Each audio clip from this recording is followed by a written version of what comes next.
राहुल गांधी आज संसदेत सरकारला प्रश्न विचारत आहेत, पण त्यांनी कधी स्वतःचा भूतकाळ पाहिलाय का? भारत आणि चीन बॉर्डरवरील तणाव हा काही आज निर्माण झालेला नाही.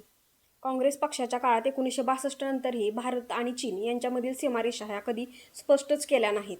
1990च्या दशकामध्ये भारत आणि चीन यांच्यामध्ये एक करार झाला आणि त्या करारानुसार आपण सीमेवरती गोळीबार करायचं नाही असं ठरवण्यात आलं, पण त्याचा उपयोग हा चीनला झाला आणि ते ग्रे झोन हे टॅक्टिक वापरण्यात यशस्वी झाले. ना काँग्रेस सरकारच्या काळामध्ये कोणते रस्ते तयार करण्यात आले, कोणत्या पोस्ट उभारण्यात आल्या, का तर चीन आपल्यावरती नाराज होईल म्हणून या गोष्टी लांबवल्या गेल्या. आणि आज त्यांच्या या अपूर्ण निर्णयांमुळे भारताला भोगावं लागत आहे. जर तुम्ही एखादा अपूर्ण पुरावा घेऊन सरकारच्या कार्यक्षमतेवर जर प्रश्नचिन्ह उपस्थित करत आहात, तर एक प्रश्न इतिहासही तुम्हाला विचारतो, की तुम्ही सीमारेषेसाठी नेमकं काय केलं?